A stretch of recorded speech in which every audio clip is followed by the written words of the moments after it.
Fidelis. I am here today with Ty Martin, who is a phenomenal coach. Ty helps the working woman who feels overwhelmed to get healthy physically and mentally, attract great relationships, including a like-minded sisterhood, and finally feel balanced in her life. So welcome, Ty, and thanks for hanging out with us. You are so welcome. Thanks for having me. So I wanted to share a bit with new coaches who are just launching their business. And so I wanted to kind of pick your brain because you are a client that has implemented the steps in the program and you've seen results in growing your practice. And you also were doing stuff before that I wanted you to kind of compare and contrast what you were doing before and then what it looks like now in your business. But before we do that, can you share a little bit about yourself and who you help in your coaching business? Sure, sure. So I'm Ty. I am a registered nurse, but I'm also a holistic wellness coach. So I just recently completed my certification program for life coaching, and it really fell right in line with my overall passion for wellness. When I became a nurse, I never thought about it like that, but I really always enjoyed helping people. And then as I started to work with patients, I really learned the value of making people feel comfortable, but also being able to encourage people, especially women, because I worked in OBGYN. So I really enjoyed working with other women and really empowering them and educating them in that wellness space. So as a result of that, like experience in nursing, but also my passion for wellness and helping Black women, I have founded the Health and Wellness Company, which, like you mentioned, does help the working woman. She can be in a professional setting or a non-professional setting, but may aspire to work in a professional setting. So I want to help her to find that work-life balance, to really get in tune with her own wellness and make sure that she's not so consumed by work and making sure those tasks are fulfilled, that she's not taking care of herself in the meantime. Um, so yes, that is what I do, and I'm just so excited to be able to share this with others. So can you share with us a little bit about before you started to learn a process for building your business? What were some of the challenges that you were experiencing? Because I know you weren't focused on this ideal client before, right? So Right. can you share some of those challenges with us? Yeah, so it was a big challenge because once I completed the certification program, I knew that the next step was really honing in on the marketing aspect, like who am I marketing, who am I trying to reach, what are they struggling with? And it was a lot, it was making me feel extremely overwhelmed because um there was a different aspect to business that I had never been familiar with. Obviously, when I was working as a nurse, the patients were already established. I had no involvement with them coming into my care. They were there, but once I chose to do my own thing with the wellness coaching, that meant I had to really find who I needed, who needed my services. So the challenge was really me not having like a structured way of figuring that out. And I am someone that I realize I need structure. I need a weekly or bi-weekly, um, I need like a class. Like I've always been a really good student. So I just need someone who, of course, I'm putting in the effort, I'm putting in the work, but someone who could guide me and really hold my hand, who has done it, obviously has been successful. Because again, it was a new journey that I didn't anticipate. And I was excited about it and what I was offering, but just not really feeling like I was confident or even experienced enough to know step by step how to bring these women into my care, so to speak. Yeah, and you are an overachiever, as many of, other women who get into coaching. Mhm. And so one thing that I've found with women who are overachievers in their educational and professional life, and then they come into coaching, right? Mhm. Um, and they want to start their own business, they want to become an entrepreneur, is that, and I've heard this before, I've experienced this before. It's like I knew what steps to take to get that A, right? I knew that if I did this, this, and this, I would get the A, and then I would, have high marks. I also knew that if I did this, this, and that, I would be a top performing, employee. Right. But when you come into the entrepreneurial space, it's a Mm-hmm. little bit different, right? Can Mm-hmm. you speak to that difference? Mm-hmm. Yes. I mean, the biggest difference is that you are the teacher, you are the student, you are the one who's not only putting in the work, but grading the work, because if obviously the efforts you're putting in have not been successful, your business is not going to grow or thrive or anything. So, yes, I think as someone who you call an overachiever, school, it was just it was everything was just spelled out for you. You knew what the steps you had to take. It was very easy for you to grade yourself, so to speak. You knew that if you took a test and you didn't get that well of a grade, you needed to study and put more time in to do better. Whereas being an entrepreneur, is really up to you. I mean, again, your success is going to be based off of how many clients you're getting, but also their reviews of you and what you offer them. So I think for me personally, that has been the biggest struggle is that I'm grading myself. Um, there's no one else to tell me, hey, you didn't do that right, or hey, you need to improve in that area. Of course, there's resources, but you have to find the resources. Nobody's coming to you like, hey, I've noticed you weren't doing that well. Maybe you should get a tutor. Like it's just so different. So I think that has been the biggest learning curve for me is that again, I'm someone that loves structure. I love getting a grade so I know where I stand. So I know if I have to apply more effort or if I'm like okay where I'm at, if I could just kind of coast through. But with my coaching business, with just this new entrepreneur journey that I didn't even foresee, there's no it's no set way. I just have to learn with the journey. I mean, I don't really have that much control. And I never thought I was like a control freak, but I'm like, maybe I thought I liked control a little more than I was letting on. Where now, again, I have to let it go and just grow through the process. And of course, you have been instrumental in helping me to learn that that's okay and that that is a big part of having your own business. Yes, it's like the logistics of it, but it's also that emotional journey that you go through because you don't know what's going to happen. You got to just keep going, like you said. Yeah, and that's the thing, like for those of us who are overachievers or have, gotten results with step-by-step processes like education and professionally, the difference, I think, is what you just said. There's a process laid out before you, right? Right. And then when you become an entrepreneur, it's wide open. You can Yeah. do whatever you want.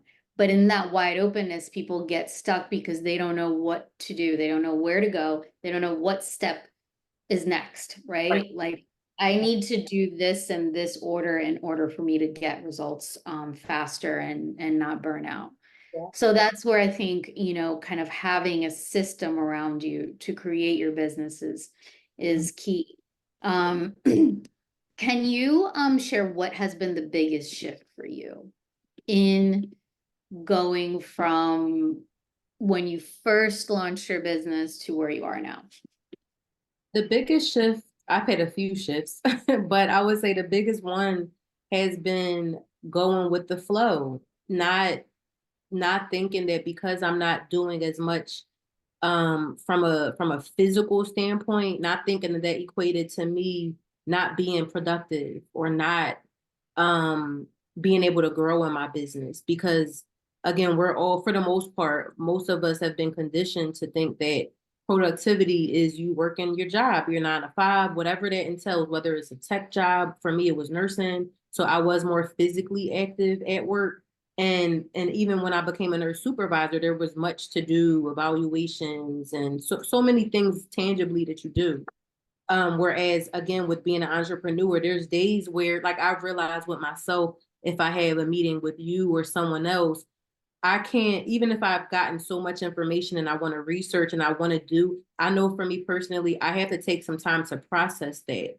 And that means like not getting on a computer and looking stuff up and overwhelming myself. It means like literally jumping off the call, just like going in a room and maybe putting some TV on. Not that I'm even focusing on the show, but I'm just putting myself in this environment where now everything that we just talked about can kind of settle in and I can process it. And then maybe a little later in the day, because I noticed I really enjoy working at night. Maybe that night is when I will go back and then research and write my notes. And that makes me feel more I feel more at peace with everything versus I'm already overwhelmed because I'm getting new information. So for me to jump right into it is just way too much. And I don't want to shut down because I'm overwhelmed. So that's one thing I had to learn, that it's okay for you to step away and say, okay, I'm thinking about work, but I'm not going to do any work right now. I just need to process what I just spoke about with Sandra. So then tonight when I'm ready, I'm like, okay, I know the first thing I have to do. So that has been the biggest shift for me, is learning as an entrepreneur.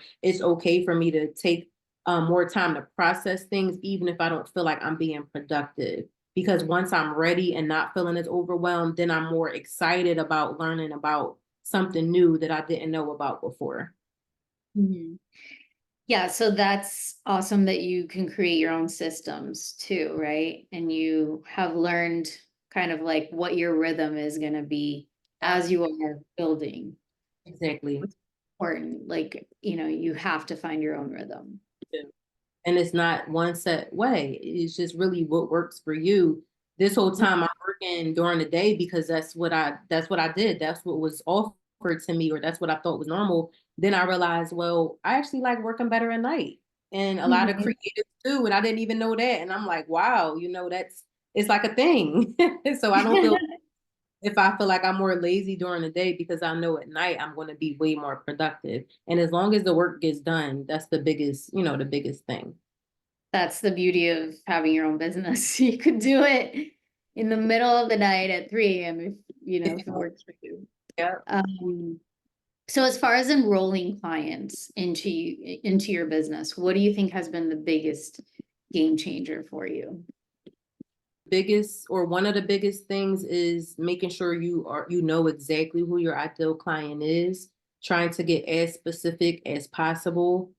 Even if you want to help a broad group, at least for now, kind of honing in on that one specific client, then through, I think, that process, you'll attract others that maybe are outside of the group that you thought, who are now attracted to you and what you can offer. So I think that's been the biggest thing. Again, just trying to be as specific as possible, even if you feel as if you're like excluding people, knowing that if you hone in, you're going to reach others as well. You're going to reach, of course, the ones that you anticipated, but others are going to be attracted to what you have to offer. But then it's also confidence. It's also understanding that I have something of value to offer people, even if I think it's not a big deal because I've been doing it or I've experienced it. Other people could benefit from my experience. So again, that is still a work in progress. And I don't know if I'll ever get to the point where I'm like, oh, I got that down pat, because this is a whole new thing for me. Nursing, I'm confident there. I know what I'm doing. I know how to assess a patient. I know how to make my recommendations as a nurse. But when you're pivoting to a whole other area, you have to build up that confidence. And I never thought about it like that until I'm like, why am I so kind of insecure about this? Or I'm feeling like, well, maybe I'm not a big deal. But it's like, no, you just have to build up your confidence because this is something totally different for you. And that's exciting that I'm in a different field where now I get to learn and grow, versus working a job for years where I feel like there's no growth there. That doesn't appeal to me at all.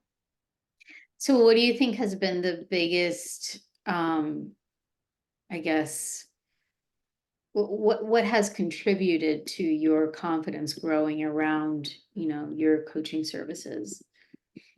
Of course, there's going to be, I mean, the first thing I thought of was being a part of your program, understanding that these emotions are very normal because, again, I don't know anyone, I might know one person who went out and did the same thing. It wasn't in a coaching space, but it was going out and doing and having their own business. But it's not very common for people to do these things, these drastic things, like maybe leave a 9 to 5 and create their whole new job, where they're self-employed. So it's been definitely working with you and understanding, getting the practical steps to being successful in my business, but also getting those other more figurative lessons of the emotions that are going to take place, the highs and the lows, the roller coaster of emotions, like having that support, but also the validation, like you're not alone. It's not just you.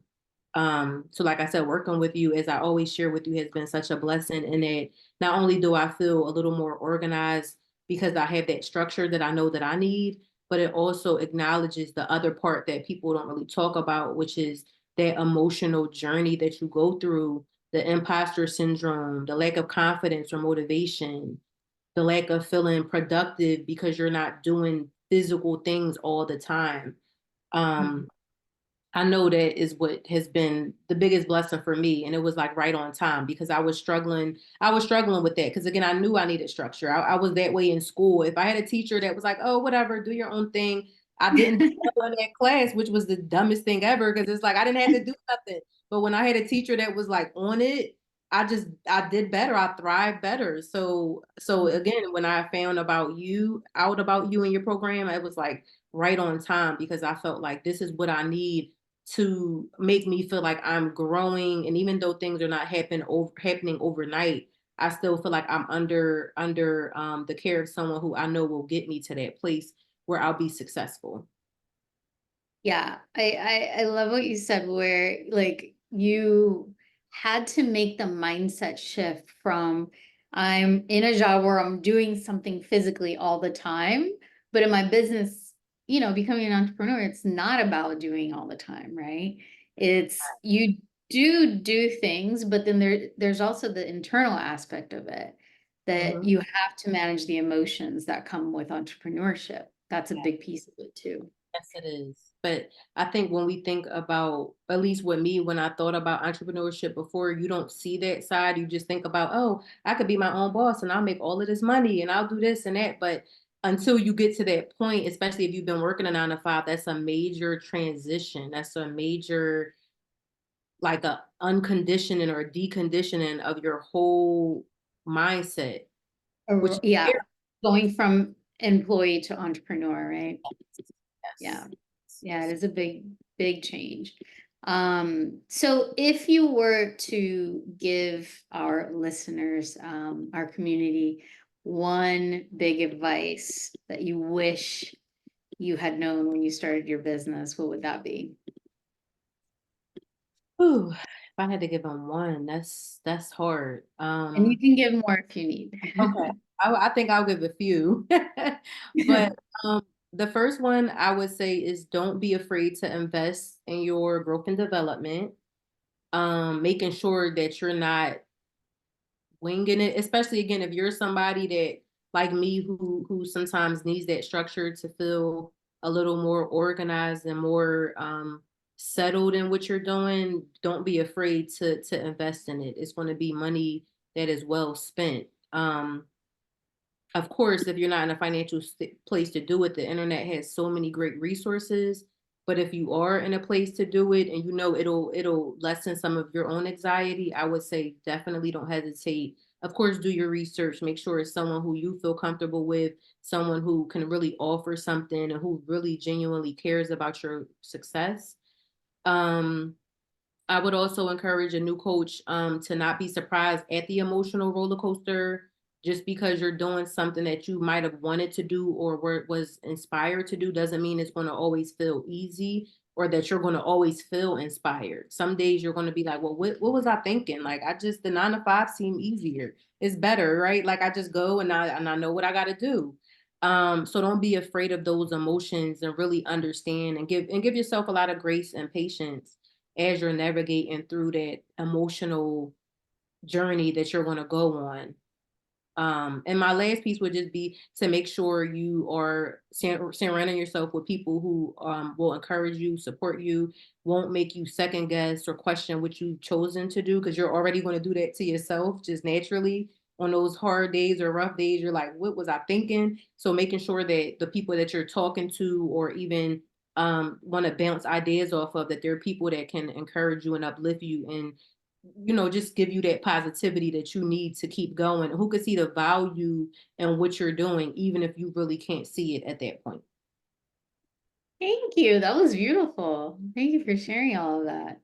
Yes, yes. Um, how can folks get to learn a little bit more about you? Can you share with them your website and anything else you have going on? Sure. I do have a website right now, which is healthandwellco.com. It's exactly how it sounds, healthandwellco.com. I don't have too much information about my services, but someone will get a general idea of what I'm able to contribute. But I also have some contact information if someone wants to reach out. I am on social media, mainly Instagram, and my Instagram business page is health and well co underscore. So of course, direct message. And then I also have a free gift I would like to offer. I believe you have the link, Sandra, but I want to offer a free gift if there's any working women out there who would like to learn more about their current wellness level, especially as it relates to their work-life balance. They can please feel free to complete that quiz and we can talk a little bit afterwards if they need to improve in some areas. Because again, yes, we have to work and pay the bills, but we have to be well also. And that's very important. And we will make sure that we'll share that the link to that quiz as well. So Ty, you're wonderful. Thank you so much for sharing all this good information that you shared with everyone today. And yeah, I really enjoyed our conversation. Thank you again. You're so welcome. Thanks for having me. All right, bye-bye, everyone. Bye.